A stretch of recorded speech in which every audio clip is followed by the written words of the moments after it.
डुबरी में एक बंगला जो कि बंगला सरकार की तरफ से बना हुआ था, उस बंगले के अंदर जज साहब रहते हैं। अभी अभी आए हैं, 1970 की बात होती है।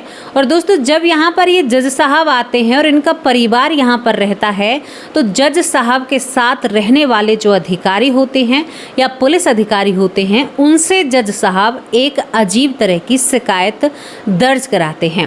कहते हैं कि हम जब से यहाँ पर आए हैं, पुलिस वालों से कहते हैं या वहाँ के नौकरों से कहते हैं जो इनके आगे पीछे काम करते हैं, मेरे बीवी बच्चे इस बंगले में डरते हैं। अजीब सा साया होने का यहाँ पर एहसास होता है। एक बात आपको बोलकर बता दूं, क्योंकि देखिए कानून में कहीं पर भी इन बातों के लिए कोई जगह नहीं है, लेकिन जब ये ऐसी बात करते हैं तो पुलिस वाले कहते हैं कि ऐसा तो हो ही नहीं सकता। ऐसा कैसे हो सकता है साहब, आप एक जज हैं और आप ऐसी बात करेंगे तो फिर आम जनता का क्या होगा। लेकिन उससे आगे जो होता है, उससे आगे जो हैरान करने वाला केस सामने आता है। और आज मैं आपसे एक सवाल पूछना चाहती हूँ कि पहले जज साहब कौन थे जिन्हें कानून की तरफ से यानी फांसी की सज़ा दी जाती है? कौन से थे वो जज साहब? क्या आप उनका नाम जानते हैं? चलिए, नहीं जानते तो आज हम बताते हैं कौन जज साहब को परेशान कर रहा था सरकारी बंगले में, और कैसे एक अजीब साए होने का एहसास होता है एक जज और उसके परिवार को। और आप बीच में जो मैंने बात कही है उसके ऊपर भी थोड़ी सी अपनी यानी कहते हैं कि अपनी दृष्टि डालिएगा। अब आपके सामने एक कहानी रखती है और उस कहानी से बहुत सारी बातें आपको छांट कर निकालनी है, और एक राज जो शायद राज ही कब्र तक चला जाता है, लेकिन वो राज कभी भी किसी के सामने नहीं आता है। दोस्तों, यहाँ पर डुबरी में सन 1969 में एक जज साहब होते हैं जिनका नाम भूपेंद्र नाथ राज खोबा होता है, जिनकी उम्र 60 साल होती है। और ये जज साहब होते हैं डुबरी में, इनका यहाँ पर ये आते हैं और इनको एक बंगला दिया जाता है। अब कुछ दिन के लिए, जब बंगला अभी खाली नहीं था, पहले जज साहब का परिवार वहाँ पर था और ये आ गए थे, तो यहाँ पर 2-4 दिन इन्हें यानी कुछ 15 से 20 दिन सर्किट हाउस में रहना पड़ता है, जिनका नाम यहाँ पर भूपेंद्र नाथ राज खोबा था। अब यहाँ पर ये रहते हैं। उसके बाद इनका जो डुबरी में बंगला होता है जो सरकार की तरफ से मिलता है, वो बंगला खाली हो जाता है। अब भूपेंद्र नाथ के बारे में आपको बता दूं, जो जज साहब थे, इनकी पत्नी का नाम पिलौती राज खोबा था। इनकी एक यानी इनकी 3 बेटियां थीं।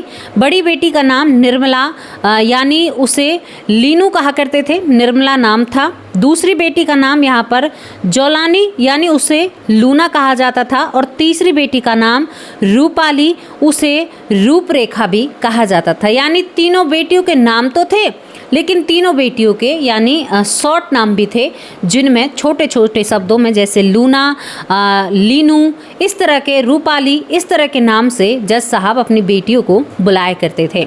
जज साहब की 3 बेटियां और उनकी पत्नी गुवाहाटी में रहा करती थी।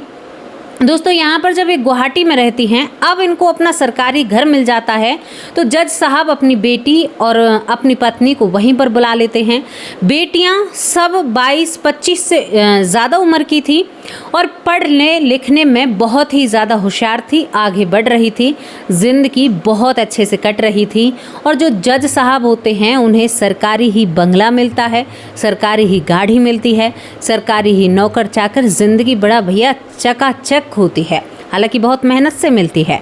अब यहाँ पर डुबरी में इनका परिवार रहने लगता है। बीच बीच में इनका परिवार गुवाहाटी आता जाता है। गुवाहाटी में इनका घर है, रिश्तेदार भी हैं, और उनका जो घर है वो दरअसल इन्होंने किराए पर दे रखा है, क्योंकि इन सभी लोगों को जहाँ भी ये जाते थे तो सरकारी घर पहले से ही उपलब्ध कराया जाता है। यहाँ पर अब आ जाता है 1 साल, और 1 साल जाने कैसे बीत जाता है डुबरी में अपना काम करते हुए जज साहब को भी मालूम नहीं होता, भूपेंद्र नाथ को। अब बात आती है 1970 की। यहाँ पर फरवरी में जो जज साहब होते हैं उन्हें रिटायर होना था, जज साहब अब अपना काम छोड़कर घर पर आराम करने के दिन थे और शायद वो दिन थे कि अब काम कर लिया, अब बैठकर आराम और परिवार के साथ वक्त बिताना है। दोस्तों यहाँ पर फरवरी में इनको रिटायर भी होना था और फरवरी में डुबरी का जो इलाका है वहाँ पर सरस्वती पूजा यानी एक पूजा मेले की तरह लगता है और जो पूजा होती है बड़े उत्सव से मनाई जाती है, यानी उत्साह से, यानी बहुत सारे लोग शिरकत करते हैं और बहुत ही चहल पहल होती है और माँ सरस्वती को बहुत अच्छे से पूजा जाता है, जो भी पूजा होती है। तो इनका परिवार बीच बीच में जो बेटियां थी वो एग्ज़ाम चल रहे थे, 2 बेटियां जो छोटी वाली होती हैं, तो ये पूजा के लिए अपने यानी तीनों बेटियों को और अपनी पत्नी को यहीं डुबरी पर इस बंगले पर बुलाता है जहां पर बीते 1 साल से परिवार के साथ रह रहा था, क्योंकि परिवार कुछ काम से गुवाहाटी गया था। दोस्तों यहाँ पर ये आ जाते हैं, अब यहाँ पर ये सब कुछ करते हैं, लेकिन 2 बेटियों को, जो छोटी वाली बेटी थी उनको जाना था दोबारा वहीं पर, क्योंकि वहाँ पर इन लोगों ने इनके जो पेपर थे, एग्ज़ाम थे वो देने थे, पढ़ाई कर रही थी। अब यहाँ पर जो पत्नी और बड़ी वाली बेटी जिसका नाम यहाँ पर निर्मला होता है, जिसे लीनू कहते हैं, और यहाँ पर पिलौती राज खोआ यहीं पर रह जाती हैं, यानी दोनों माँ बेटी रह जाती हैं और जो 2 बेटी हैं वो बस से जाकर अपने एग्ज़ाम की तैयारी करते हैं। दोस्तों ये बात करीबन ऐसी होती है 2 फरवरी के बाद से, यानी रिटायर होते हैं, 2-3 दिन की बात होती है, क्योंकि रिटायरमेंट में अपना पूरा परिवार आना बहुत ज़रूरी था। अब यहाँ पर क्या होता है कि जज साहब जिस बंगले में रहते हैं उस बंगले के बाथरूम जो साइड होती है उधर एक पेड़ था। पेड़ ज़्यादा बड़ा नहीं होता है, लेकिन वहाँ के नौकरों से कहकर जो जज साहब होते हैं भूपेंद्र नाथ, वो कहते हैं कि इस पेड़ को जड़ से ही निकाल दो। अब यहाँ पर वो पूछते हैं कि साहब आप इस पेड़ को क्यों निकलवा रहे हैं? तभी ये कहता है कि इसकी जगह मुझे फूलों का बहुत अच्छा यानी पेड़ लगाना है, ताकि जब यहाँ पर कोई और, यानी जो कूच बिहार से लाने वाले थे ये फूलों के पेड़, यानी कोई और जज आए तो इनको देखकर हमें याद करे और हमारी याद में ये पेड़ लगेगा, क्योंकि अब हमें यहाँ से जाना है। 2-4 दिन की, 10-15 दिन की मोहलत दे देते हैं जो ऐसे सरकारी अधिकारी होते हैं। अब दोस्तों बिना सोचे समझे जो ये लोग होते हैं उस पेड़ को जड़ समेत वहाँ से उखाड़ देते हैं। इन सारी चीज़ों को जो जज साहब की पत्नी है वो 2 बार इस गड्ढे को देख चुकी थी, 2 बार देखती है कि साहब इस गड्ढे को क्यों खुदवा रहे हैं। पेड़ समेत, जड़ समेत वो पेड़ निकाल दिया था जो बाथरूम की साइड था। अब यहाँ पर देखने के बाद अब जज साहब कहते हैं भूपेंद्र नाथ कि इसे और गहरा करो, और गहरा करने के बाद वो लोग अपना काम करते हैं, नहाते हैं और घर का काम भी वो लोग करते थे। बड़े मौज की ज़िंदगी थी, कोई दिक्कत नहीं थी। अब रात हो जाती है, दूसरा दिन हो जाता है।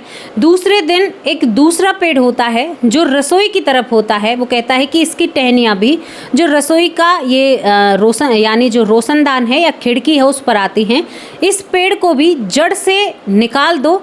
यहाँ पर भी मैं एक बहुत अच्छा फूलों का पेड़ लगाऊंगा। अब वही बात जो पहले दोहराई थी कि जब यहाँ पर नए लोग आएंगे रहने के लिए तो वो हमें याद करेंगे। दोस्तों यहाँ पर देखरेख करने के लिए माली भी था, तो उसने इस पेड़ को भी जड़ समेत निकाल दिया था और यहाँ पर अब इस पूरे जो बंगला था 2 गड्ढे हो चुके थे। अब यहाँ से ये कहता है कि मैं सुंदर से फूलों के पेड़ लाऊंगा और उन्हें यहाँ पर लगाऊंगा। अब दूसरी रात होती है और दूसरी रात जैसे ही होती है तो दोस्तों यहाँ पर आज ये अपने सभी नौकरों से कहता है कि आप सब लोग जाइए, क्योंकि ये पूजा लंबे टाइम तक चलती है। सरस्वती पूजा कुछ ऐसा उत्सव है वहाँ पर। तो ये कहते हैं कि आप जाइए अपने घर, जैसे मेला चलता है तो कुछ इस तरह था वहाँ पर। ये सबको भेज देता है। और दोस्तों यहाँ पर रात के बाद जैसे ही सुबह होती है और सुबह जैसे ही नौकर यहाँ पर आते हैं तो नौकर देखते हैं कि जो बाथरूम की तरफ गड्ढा था वो भर चुका था रात में ही। तभी नौकर कहता है कि साहब, मेम साहब और बड़ी मेम साहब कहाँ पर हैं और बिटिया कहाँ पर हैं? तभी ये जज साहब कहते हैं भूपेंद्र नाथ राज कि भैया वो हमारे एक रिश्तेदार को तकलीफ़ थी तो उन्हें सुबह बहुत आनन फानन यानी जल्दी में जाना पड़ा, वो चली गई हैं और मैं यहाँ पर अकेला हूँ। अब वो उस गड्ढे को देखते हैं तो कहते हैं, कहने की हिम्मत नहीं जुटा पाते, क्योंकि जज साहब थे, उम्र 60 साल थी, बोलने की नौकरों की ज़्यादा हिम्मत नहीं होती है, वो चुपचाप रह जाते हैं। लेकिन दूसरी ही तरफ वो देखते हैं कि जज साहब आज अपने कमरे के यहाँ तक कि तकिया, चादर, जो बेड की चादर होती है उन्हें धो रहे थे बाथरूम में, और वो देख रहे थे कि चादर लाल रंग की थी, और वो नाली से देखते हैं कि उस चादर से कलर जा रहा था, लेकिन मैम साहब यहाँ पर नहीं थी। और जब से बीते 1 साल से ये यहाँ पर रह रहे हैं, आज तक इन्होंने अपने कपड़े नहीं धोए। लेकिन वो माली या वो नौकर ये समझकर छोड़ देता है कि शायद रिटायर हो गए हैं, मन कर रहा होगा काम करने का, और वो अपने काम में व्यस्त हो जाते हैं। दोस्तों, यहाँ पर कुछ समय बीतता है। ये तारीख 10 फरवरी की होती है, यानी रिटायर होने के बाद 10 फरवरी को इसने मतलब यहाँ पर ये सब कुछ किया। अब इसके बाद क्या होता है कि ये अपनी जो 2 बेटियां होती हैं, जो 2 बेटियां गुवाहाटी में रह रही हैं, उनके पास संपर्क करता है। वहाँ पर इनके रिश्तेदार हैं, उनके पास वो बेटियां रहती हैं, उनके एग्ज़ाम चल रहे हैं, उन्होंने हमेशा इनका साथ दिया है। अब उनके पास संपर्क करने के बाद कहता है कि मेरी बेटियों को भेज दो, और मुझे यहाँ पर इनकी ज़रूरत है, और हम कहीं घूमने जा रहे हैं। तभी वहाँ से संपर्क होता है कि भाई वो कहाँ पर है, जो इसकी पत्नी है और बड़ी बेटी निर्मला।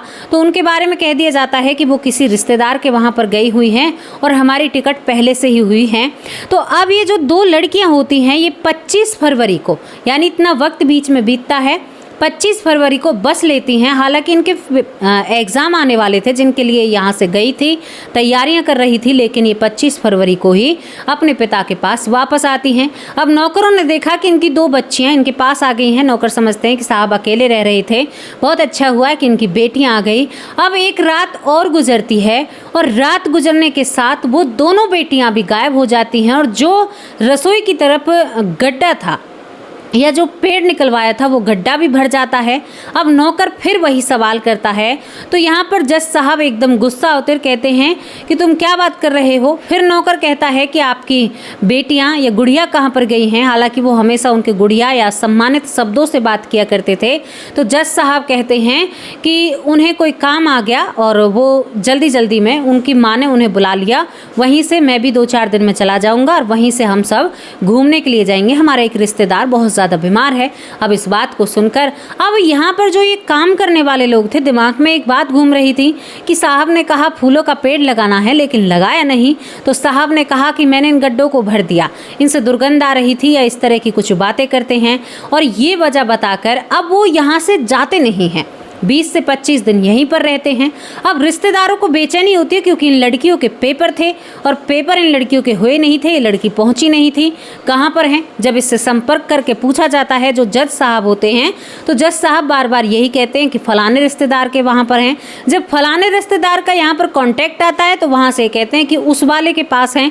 अब दोस्तों, यहाँ से जज साहब भी इस बंगले से निकल चुके थे। अब यहाँ पर 2 महीने बीत जाते हैं, और 2 महीने तक इन 5 लोगों का, 4 लोग, 3 बेटी और 2 पति पत्नी, 5 लोगों का कोई भी अता पता नहीं होता है। जब इन 5 लोगों का कोई भी अता पता नहीं होता है, तो यहाँ पर भूपेंद्र नाथ राज खोबा की जो पत्नी पिलौती राज खोबा होती है, उसके एक भाई होते हैं जो DGI होते हैं, जिनका नाम ब्रदर शर्मा होता है, असम पुलिस में यानी होते हैं वो।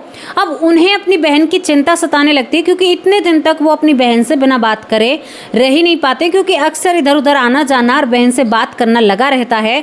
अब वो अपनी 3 भांजियों को, अपनी बहन को और अपने जीजा को ढूंढना चाहते हैं कि भाई कहाँ पर गए।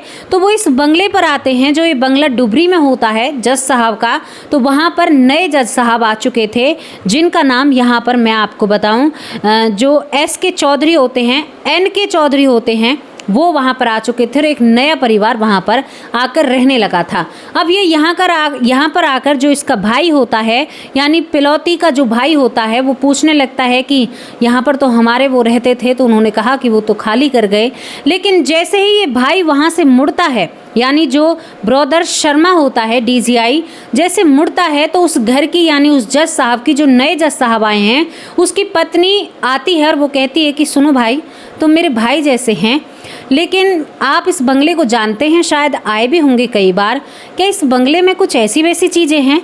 हमें यहाँ पर डर लगता है और अजीब सा अनुभव होता है, एक अलग ही चीज़ का एहसास होता है। ये बात सुनकर DGI साहब कहते हैं कि ऐसा कुछ भी नहीं है, आपके मन का भ्रम है। मेरी बहन भी यहाँ पर रही थी, मेरी भांजियाँ भी रही हैं, हालांकि अब वो कहीं पर गए हैं, लेकिन उनसे आपको ज़रूर मिलाऊंगा जब वो मुझे मिल जाएंगी। दोस्तों, यहाँ से निकल कर अब ये बड़ा परेशान हो जाता है। सबरी रिश्तेदारियों में ढूंढ लिया था, लेकिन बहन, जीजा और 3 भांजियों का कोई भी अता पता नहीं होता है।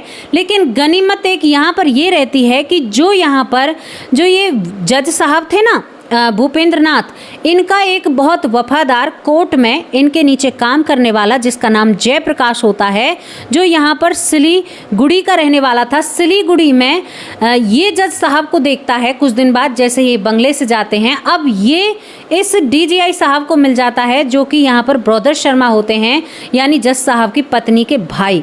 अब ये मिलते हैं तो ये कहते हैं कि तुम तो बहुत खास थे मेरे जीजा के, क्या तुम पता बता सकते हो कि मेरे जीजा कहाँ पर हैं? बहुत परेशान हूँ, तीनों भांजियाँ गायब हैं, सब गायब हैं, किसी का कोई अता पता ही नहीं है और अब तो किसी से कोई संपर्क भी नहीं हो रहा है, क्या तुम जानते हो?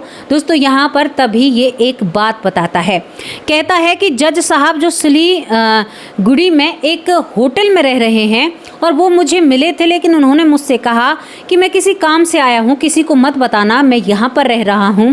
दोस्तों डीजीआई साहब पुलिस के साथ उस होटल में जब पहुँचते हैं और दरवाज़ा खटखटाते हैं तो दरवाजे के दूसरी तरफ जज साहब, जिनकी उम्र 60 साल होती है, भूपेंद्र नाथ, खड़े हुए होते हैं। ये पुलिस को और अपने जो साला था उसे देखकर घबरा जाते हैं और जैसे ही घबराते हैं तो यहाँ पर ये कहते हैं, एकदम भाई उसके कई सवाल होते हैं कि जीजा मेरी बहन कहाँ पर है और मेरी भांजियाँ कहाँ पर हैं और कहाँ पर क्या हुआ है आपके साथ, हम तो बहुत घबरा रहे थे, 2 महीने बीत जाते हैं। तभी जज साहब कहता है कि मुझे नहीं पता तुम्हारी बहन कहाँ पर है, लेकिन जब पुलिस थोड़ा सा सावधानी से पूछती है तो ये कहता है कि मैं मुंह से बोलकर नहीं बताऊंगा, मैं एक कागज़ पर लिखकर बताऊंगा। इसे कॉफ़ी पेन दिए जाते हैं और उस कागज़ पर ये लिखता है कि मेरे पास जब मेरी पत्नी थी तो मेरी पत्नी बाथरूम में फिसलकर गिर जाती है और उसका सर फट जाता है, जिसके कारण उसकी मृत्यु हो जाती है। मैं अपनी पत्नी को अपने एक अन्य नौकर के साथ ले जाकर ब्रह्म नदी में उसे विसर्जन कर देता हूँ, यानी बहा देता हूँ। इसी चिंता में मेरी जो बेटी है वो नींद की दवाइयाँ खा लेती है और वो भी इस दुनिया से चली जाती है। और कागज़ पे आगे लिखता है कि जब तक मैं अपनी दोनों बेटियों को नहीं बताता हूँ, लेकिन बताना तो ज़रूरी था, मैं अपनी बेटियों को जब बताता हूँ तो मैं एकांत जगह चाहता हूँ, तो मैं अपनी बेटियों को उसी नदी पर लेकर जाता हूँ और जब मैं वहाँ पर खड़ा होकर उन्हें बताता हूँ कि तुम्हारी माँ और बहन इस दुनिया से जा चुकी हैं, तो मेरी छोटी छोटी दोनों बेटियाँ वहीं पर छलांग लगा देती हैं और वो भी उसी नदी में बहकर चली जाती हैं, यानी अपने आप को इस दुनिया से दूर कर देती हैं। अब एक जज साहब का मामला था तो यहाँ पर पुलिसकर्मी बड़ी फूक फूक कर कदम रख रहे थे, तो वो कहते हैं कि आप इन सारे गुनाह को यानी इन सारी बातों को जज साहब के सामने बताना, क्योंकि आप भी एक जज साहब हैं, आप कानून को हमसे ज़्यादा समझते हैं। तो वो कहता है कि मैं कपड़े बदल कर अभी आता हूँ और जैसे ही वो बाथरूम में जाते हैं और कपड़े बदलने के लिए अंदर प्रवेश करते वैसे ही एक चीख आती है और जब वो चीख के लिए दरवाज़ा तोड़ते हैं तो देखते हैं जो जज साहब हैं उन्होंने अपने पेट में चाकू घोंप लिया था। दोस्तों जब वो अपने पेट में चाकू घोंपते हैं तो उन्हें अस्पताल ले जाया जाता है और यहाँ पर यही बात बनी हुई थी कि ये जज साहब के सामने कब पेश होंगे, कब अपनी इन बातों को बताएंगे। इसके बाद जब उनका इलाज चलता है, इलाज 1 महीने तक वो खतरे से बाहर होते हैं। पुलिस इंतज़ार कर रही थी कि भाई मामला क्या है, बात क्या है। जब उससे पूछा जाता है तो वो अब एक और नई बात सामने रखता है। वो कहता है कि मेरी पत्नी कहीं किसी नदी में नहीं गई है, ना मेरी बेटियां गिरी हैं, मैंने अपनी बेटियों को और अपनी पत्नी को अपने हाथों से मारा है। अब यहाँ पर ये सब पुलिस वाले हैरान हो जाते हैं। अब की बार मुंह से बता रहा था। इससे पूछा जाता है कि तुम किस बात के ऊपर कह रहे हो, क्या सबूत है तुमने मारा है। वो कहते हैं कि मैं जो बता रहा हूँ उसके सबूत के साथ बताऊँगा। पहले मैंने अपनी बड़ी बेटी और पत्नी को मारा, फिर मैंने अपनी 2 बेटियों को बुलाकर उनको मारा, और जो सबूत है उनके जो शरीर हैं वो जो डुबरी का बंगला है उस बंगले में 1-2 बेटियों का शरीर है वो रसोई वाले गड्ढे में है जो रसोई की तरफ है, और पत्नी और बड़ी बेटी का जो शरीर है वो बाथरूम की तरफ जो गड्ढा है उसमें दफन है और वहाँ पर सबूत के साथ है। दोस्तों पुलिस वहाँ पर जब पहुँचती है और उन गड्ढों को खोदती है जो जगह ये बताता है तो सच में ही उनमें से 4 कंकाल निकलते हैं, 2 एक तरफ और 2 एक तरफ। अब यहाँ पर ये तो पता चल चुका था कि इस जज साहब ने जो 60 साल का है, जो रिटायर हो चुका है, उसने ही अपनी पत्नी को और बेटियों को मारा है। लेकिन क्यों मारा है, जब इससे पूछा जाता है तो ये बिल्कुल भी किसी को नहीं बताता है कि इसने क्यों मारा है। दोस्तों, इसका केस कोर्ट में चलता है। कोर्ट में इसको यानी इसको मृत्यु दंड दे दिया जाता है। अब ये अपना केस लड़ने के लिए हाई कोर्ट जाता है। हाई कोर्ट में भी जो पहले कोर्ट ने सज़ा सुनाई, जज ने सज़ा सुनाई, उसी सज़ा पर बरकरार रहते हैं। अब ये सुप्रीम कोर्ट यानी कोर्ट से एक उपाधि बढ़ाता जा रहा था, वहाँ पर भी इसको यही सज़ा दी जाती है, क्योंकि सभी जज कहते हैं कि अगर एक न्याय करने वाला जुर्म करता है, वो भी अपने परिवार के साथ, तो फिर उम्मीद किससे की जा सकती है। इसके लिए कोई रहम नहीं है, इसको इस दुनिया से दूर ही भेजना है। दोस्तों, अब ये आखिरी दाव चलता है। आखिरी दाव क्या होता है कि अब ये यहाँ पर अपने लिए माफ़ीनामा तैयार करता है, लेकिन इसको वो भी नहीं मिलता है। वो भी जब इसको नहीं मिलता है तो ये दोबारा अपनी जान लेने की कोशिश करता है, लेकिन वहाँ पर भी पुलिस इसे फिर बचा लेती है। यहाँ पर इन्हीं सारी चीज़ों में इनको 1972 आ जाता है।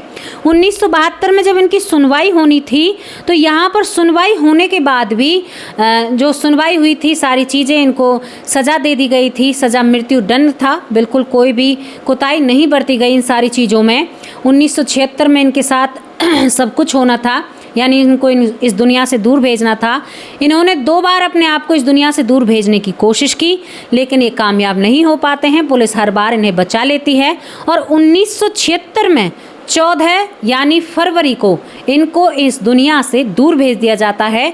उसी फरवरी में जिस फरवरी में इसने शायद अपनी बेटियों को, अपनी पत्नी को इस दुनिया से दूर भेजा था। अब आपके मन में एक सवाल घूम रहा होगा कि भेजा क्यों था, ये किसी को पता नहीं चलता, क्योंकि जो जज साहब हैं, जब भी उनसे पूछने की कोशिश की जाती थी, जो कि भूपेंद्र नाथ राजखोबा थे, वो तभी अपने साथ कुछ न कुछ कर लिया करते थे या कुछ भी नहीं बोला करते थे।